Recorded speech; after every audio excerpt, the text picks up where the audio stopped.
Sino nga ba ang hindi nakakakilala sa kanya? At sino rin nga ang hindi pa nakakatikim sa kanya? Siya lang naman ang bida sa bawat handaan. At kahit anong hirap nga ng pinagdadaanan, kung siya naman ang pagsasaluhan, ay tiyak mapapalitan ng kasiyahan. Kamusta mga Lods? Sa araw na ito, samahan niyo ako sa isa na namang kakaibang food trip. At hindi lang basta food trip dahil sa araw na to, tayo po ay maglilitsyon. Let's go! So yun guys, sinimulan na nga natin yung paglitsyon at dahil nga kinapos tayo sa budget, ulo lang muna yung ating lilitsonin. Pero wag ka dahil yung sauce na pinapahid natin dyan ay pinaghalong Korean at Italian style. Siya nga pala guys, nandito tayo sa isa sa sikat na lugar sa Masbate, ang Palani Balod. Napakaraming mga magagandang beach resort dito guys. At kung nakapunta ka na nga dito, pa-comment naman dyan sa baba. At shout out na rin sa mga taga Balod. At kung hindi ka pa nga nakapag-follow sa akin, pa-follow naman.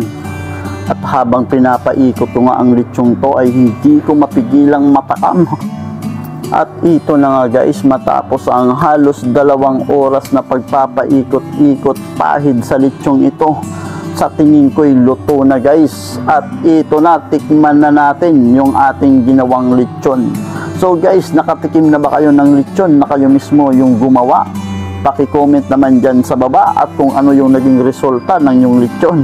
Kasi yung sa akin, wow na wow! Ikaw ba naman pagsamahin mo yung Korean at Italian style na sauce? So alam mo na kung ano ang kalalabasan at ito na nga guys, hinain na nga natin at nilagay na natin sa lamisa. At sa wakas nga guys, naluto rin yung ating litsyon at ayan, hiwain na natin.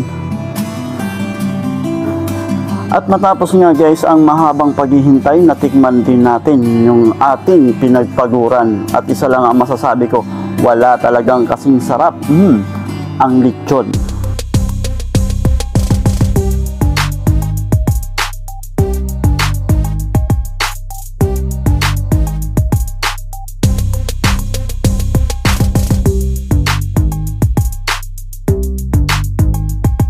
At maraming salamat nga guys sa pagsama sa akin sa kakaibang food trip.